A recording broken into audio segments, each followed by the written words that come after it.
Welcome to Luca and Miguel. Enjoy the video. You start by preparing images and opening WhatsApp sticker area so you can act immediately. You need at least 3 512 times 512 images with transparent backgrounds. Once ready, open any chat, tap the emoji icon, then the stickers tab. Make sure WhatsApp is updated because older versions hide the import features. Next, tap the plus icon to see official packs and the option to add custom ones. This gets you into the exact spot where creation or import begins, so you can continue without delay. Now create or import the pack. Open a Sticker Maker app and import your prepared images. Trim and set transparent areas as needed, then assign an emoji to each sticker so WhatsApp tags them properly. Make sure the pack contains at least 3 stickers.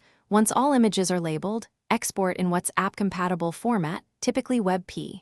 If the app offers a direct add to WhatsApp button, use it. This saves manual steps. Once added, confirm the pack appears under your Stickers tab, so you can use it immediately. To finish, open the Stickers tab and tap any sticker to send it. Long press to add to favorites for quick access. If your new pack does not appear, make sure the creator exported WebP at 512 times 512 with transparent background, then re-add it or reinstall the sticker app. Also check that WhatsApp has storage permissions and is up to date. If images show a white box, re-export with true transparency. Follow these checks, and your stickers will work reliably in chats. Thanks for watching and please subscribe. It's the best investment you'll ever make.